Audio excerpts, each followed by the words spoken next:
Hello जय जगन्नाथ सांग मैंने आज आम बनइबा पनीर फूलकोबी तरकारी।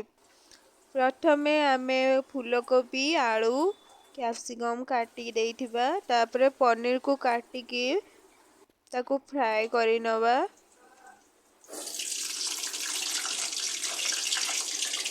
तापरे आमे आलू और फूलकोबी को भी फ्राए करिबा।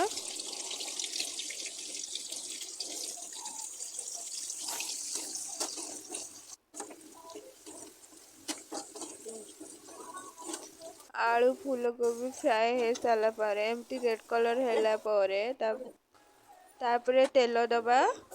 तेजपत्र कंचा लंका कटा पियाज किछि दबा।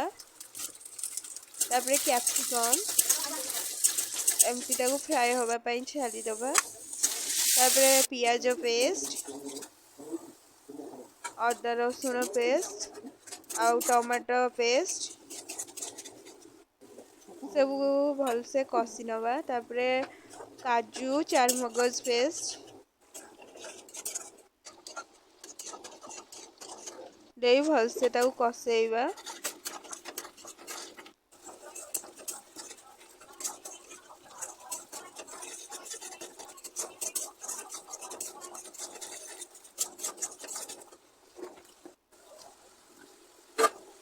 तापरे पनीर फूलकोबी आलू ताकू देकी कषेइबा।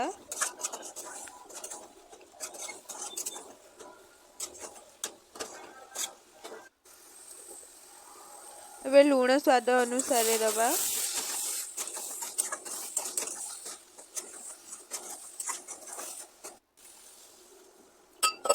पानी दबा।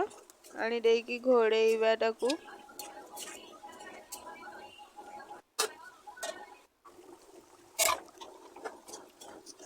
Please like, share and subscribe my channel. Thank you.